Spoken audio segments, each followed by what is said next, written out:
Israel और फिलिस्तीन से शुरू हुई जंग अब इजराइल ईरान की जंग में तब्दील हो चुकी है। ऐसा मैं इसलिए बोल रहा हूं क्योंकि ईरान की जमक्रान मस्जिद पर लाल झंडा फहरा दिया गया है और शिया परंपरा में ये झंडा बदले का प्रतीक माना जाता है। दरअसल 13 जून की सुबह इजराइल के 200 फाइटर जेट्स ने ईरान के 100 ठिकानों पर 330 बम गिराए थे, जिसके बाद 13 जून को ही देर रात इजरायली हमलों का जवाब देते हुए ईरान ने 150 से ज्यादा बैलिस्टिक मिसाइलें दागी। ईरान के हवाई हमलों के सामने इजरायली डिफेंस सिस्टम आयरन डोम फेल होता दिखा क्योंकि वो कुछ मिसाइलें नहीं रोक सका।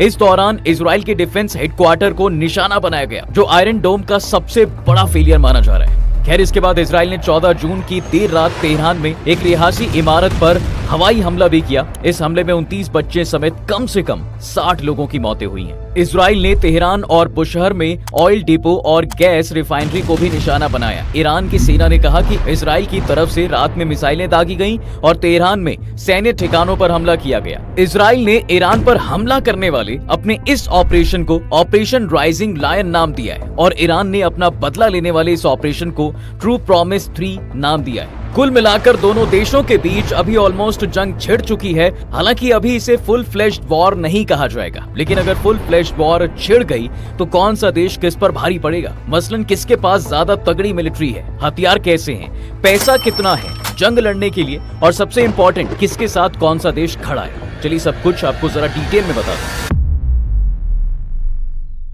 सबसे पहले बात करते हैं ईरान और इजराइल के पास कितनी मिलिट्री पावर है। तो ग्लोबल फायर पावर इंडेक्स के मुताबिक ताकतवर मिलिट्री की लिस्ट में इजराइल 15वें और ईरान 16वें नंबर पर आता है। माने दोनों टक्कर के देश हैं। 2023 में ईरान की रैंक 17 और इजराइल 18वें नंबर पर था। इस रैंकिंग में 60 अलग अलग पैरामीटर्स पर देशों की ताकत को परखा जाता है। अब पहले मिलिट्री को जरा डिटेल में समझ लेते हैं। देखिए, अगर हम एक्टिव मिलिट्री फोर्स से शुरुआत करें तो इसमें ईरान इजराइल से बहुत आगे है। जहां एक तरफ इजराइल के टोटल एक्टिव फोर्स सिर्फ 1,70,000 हैं, तो वहीं ईरान के पास एक्टिव 6,10,000 एक्टिव फोर्स हैं।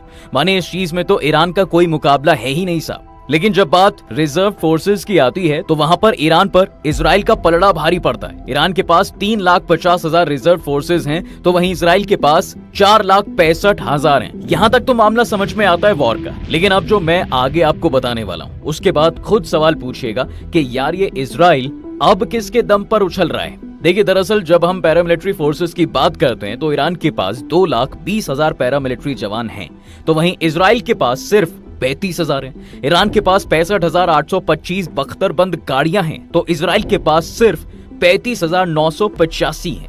जहां ईरान के पास 1,713 टैंक्स हैं, तो वहीं जवाब में इजराइल के पास सिर्फ 1,300 टैंक्स हैं। ईरान के पास 1,517 मोबाइल रॉकेट प्रोजेक्टर्स हैं, तो वहीं इजराइल के पास सिर्फ 183 हैं। ईरान के पास 25 पनडुब्बियां हैं और इजराइल के पास सिर्फ 5 है। फ्रिगेट बैटलशिप की अगर बात की जाए साहब तो ईरान के पास 7 बैटलशिप हैं, जबकि इजराइल के पास एक भी नहीं है, यानी नील बटे सन्नाटा। ईरान के पास 3405 आर्टिलरी हैं और इजराइल के पास ये भी सिर्फ 1100 हैं। इसके अलावा ईरान के पास 87 ट्रांसपोर्ट एयरक्राफ्ट हैं, जबकि ईरान के पास 13 हैं।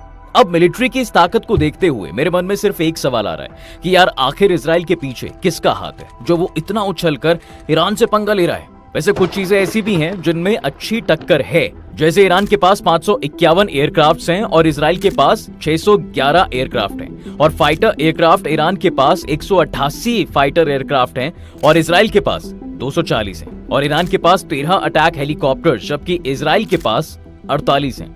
लेकिन मोटे मोटे तौर पर ईरान का पलड़ा भारी नजर आ रहा है, पर जंग सिर्फ मिलिट्री से नहीं लड़ी जाती। जब भी जंग होती है तो हमें कई पहलू देखने पड़ते हैं। ईरान की खासियत उसकी बॉडी फोर्स और मिसाइलें तो हैं, जबकि इजराइल एडवांस टेक्नोलॉजी और सटीक हथियारों पर डिपेंड करता है। इसलिए हम दोनों देशों को 5 पैरामीटर्स पर देखेंगे। पहला, जमीनी जंग में ईरान के ज्यादा हथियार लेकिन इजराइल के पास एडवांस टेक्नोलॉजी। देखिए, ईरान के पास पुराने मॉडल की T-72, जुल्फिकार और कर्रार जैसे सोवियत और स्वदेशी टैंक और BMP-1 जैसी बख्तरबंद गाड़ियां हैं। इनकी टेक्नोलॉजी पुरानी है, जबकि इजराइल के पास MK4, MK4 शर्मन और M22 लॉक्स जैसे टैंक्स हैं, जो दुनिया के सबसे एडवांस टैंकों में शुमार हैं। ये टैंक सटीक निशाना और मजबूत डिफेंस के लिए बहुत मशहूर हैं। इसके अलावा नमार और इतान इनके जैसे एडवांस बख्तरबंद गाड़ियां हैं, जो टेक्नोलॉजी ईरान से बेहतर है। भले ही नंबर में ईरान का पलड़ा भारी है, लेकिन सब इजराइल की तकनीक जंग में उसे बढ़त दे सकती है। दूसरा, इजराइल की वायुसेना ज्यादा ताकतवर लेकिन ईरान के पास एडवांस ड्रोन्स। ईरान के पास MiG-29, F-4 फैंटम और F-14 टॉम कैट जैसे 188 फाइटर जेट्स हैं, लेकिन ये ज्यादातर 1979 के पहले के हैं और पुराने हो चुके हैं। हालांकि ईरान के खेमे में शाहिद 136 और मोहाजर 6 जैसे सस्ते और इफेक्टिव ड्रोन्स हैं। असल में 1988 में इराक से जंग के दौरान ईरान ने ड्रोन टेक्नोलॉजी पर काम करना शुरू किया था और कम दूरी में जोरदार हमला करने वाले ड्रोन्स डेवलप किए थे।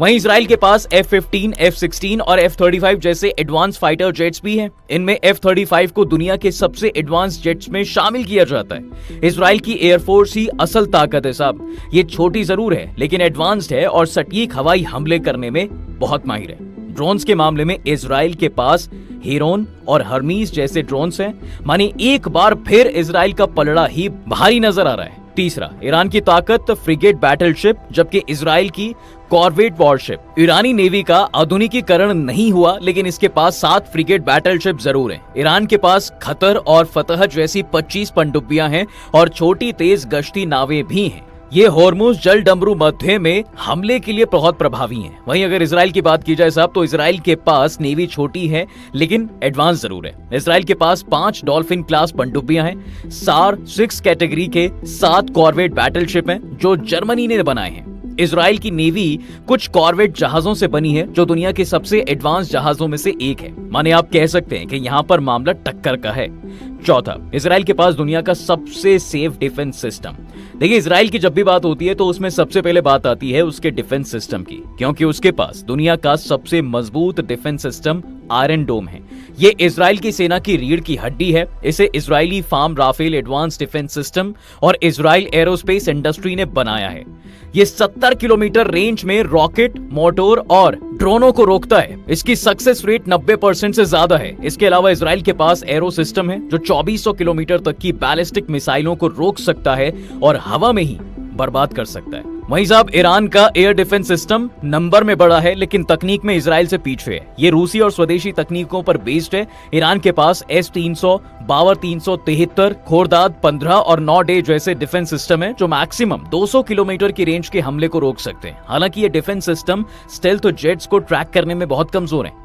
पांचवी, इजराइल के मुकाबले ईरान के पास 3 गुना ज्यादा मिसाइलें। ईरान के पास पश्चिम एशिया में 3000 से ज्यादा बैलिस्टिक मिसाइलों का सबसे बड़ा जखीरा है। ईरान के पास शहाब 3 और सजील 2 जैसी बैलिस्टिक मिसाइलें हैं जिनकी रेंज 2000 किलोमीटर की है। इसके अलावा फतह 1 हाइपरसोनिक बैलिस्टिक मिसाइल और इमाद 3 जैसी मिसाइलें भी हैं जो इजराइल पर बड़े हमले कर सकती है। इजराइल ने मिसाइलों से ज्यादा एयर डिफेंस सिस्टम को मजबूत करने की स्ट्रेटेजी अपनाई है। इजराइल के पास जेरिको 3, लोरा, रैम्पेज, रॉक्स और स्पाइस 2000 जैसी बैलिस्टिक मिसाइलें हैं जो 6500 किलोमीटर दूर तक दुश्मनों को निशाना बना सकती हैं। हालांकि एक बात जो इजराइल को तगड़ी बढ़त दिलाती है वो है उसका न्यूक्लियर पावर होना। इजराइल की न्यूक्लियर पॉलिसी के लिए न्यूक्लियर एम्बिग्विटी टर्म का इस्तेमाल किया जाता है, यानी वो साफ तौर से ये नहीं बताता कि उसके पास न्यूक्लियर हथियार है भी या नहीं। हालांकि Stockholm International Peace Research Institute यानी कि सिप्री और फेडरेशन ऑफ अमेरिकन साइंटिस्ट यानी FAS की रिपोर्ट में दावा किया गया है कि इजराइल के पास 100 से 200 तक न्यूक्लियर हथियार हैं। दूसरी तरफ ईरान परमाणु बम बनाने के बहुत करीब है लेकिन अभी बना नहीं सका है। तो एक तरीके से कहा जा सकता है कि ईरान के पास नंबर बड़ा लेकिन इजराइल के हथियार ज्यादा एडवांस। तो ऐसे में अगर ईरान से इजराइल की दूरी 2100 किलोमीटर और बीच में कई अन्य देश, अगर जंग हुई तो कैसे होगी? देखिए, दोनों देशों के बीच जॉर्डन, इराक और सीरिया आते हैं। ऐसे में इस जंग में कई चीजें देखी जाएंगी। ऐसे में एक्सपर्ट्स का मानना है कि इस बात के चांसेस काफी कम है कि इजराइल ईरान से जमीनी लड़ाई लड़ेगा। इजराइल की ताकत उसकी एयरफोर्स और गाइडेड हथियार हैं, इसलिए उसके पास ईरान के अहम ठिकानों पर हवाई हमले करने की पूरी ताकत है।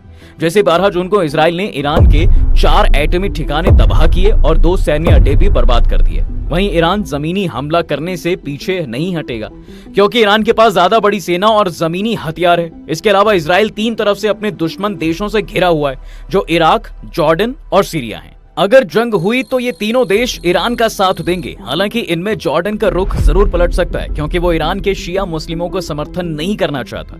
बाकी दो देशों के जरिए ईरान की आर्मी इजराइल को घेर सकती है। लेकिन इजराइल की जीडीपी ईरान से करीब 2 गुनी है, जबकि प्रति व्यक्ति आय करीब 15 गुनी है।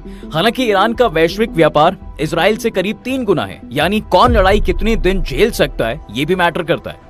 अब आखिर में बात करते हैं साहब कि अगर जंग होती है तो कौन सा देश किसका साथ देगा, और सबसे इंपॉर्टेंट, इंडिया कहां रहेगा। अगर जंग छिड़ी तो दुनिया का सबसे ताकतवर देश अमेरिका खुलकर इजराइल का सपोर्ट करेगा, जैसे कि करता भी आया है। अमेरिका ने गाजा में जंग के दौरान इजराइल को हथियार और पैसे दिए। यूके, फ्रांस और जर्मनी भी इजराइल की मदद ही करेंगे, क्योंकि पश्चिमी देश ईरान के न्यूक्लियर प्रोग्राम के खिलाफ हैं। आपको शायद थोड़ी हैरानी होगी, लेकिन मिडिल ईस्ट के मुस्लिम देश भी इजराइल का समर्थन करेंगे, जिसमें सऊदी अरब, यूएई, मिस्र, जॉर्डन और बहरीन जैसे देश शामिल हैं। ये सभी मुस्लिम देश शिया सुन्नी की लड़ाई की वजह से इजराइल का साथ देंगे।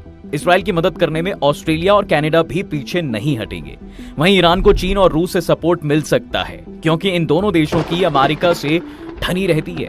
लेबनान खुलकर ईरान की मदद करेगा, क्योंकि वो हिजबुल्लाह को फाइनेंशियल और मिलिट्री एड देता है। हिजबुल्लाह इजराइल का सबसे बड़ा दुश्मन है। हूतियों की वजह से यमन भी ईरान के सपोर्ट में उतरेगा। इसके अलावा सीरिया, इराक और उत्तर कोरिया भी ईरान की मदद कर सकते हैं, जबकि इंडिया न्यूट्रल रहना ही पसंद करेगा। दरअसल भारत के इजराइल और ईरान दोनों से ही अच्छे रिश्ते हैं। ऐसे में भारत न्यूट्रल बयान जारी करेगा। हालांकि जब बाकी देश भी भारत और पाकिस्तान के तनाव के बीच न्यूट्रल बयान जारी करते हैं तो भारत के लिए दिक्कत खड़ी होती है। ऐसे में अगर इजराइल और ईरान के बीच जंग छिड़ी तो भारत के लिए कूटनीतिक तौर पर यह एक मुश्किल सिचुएशन हो जाएगी। बाकी आपको क्या लगता है कि क्या दोनों देशों के बीच एक फुल फ्लेज्ड वॉर हो सकती है? आप अपनी राय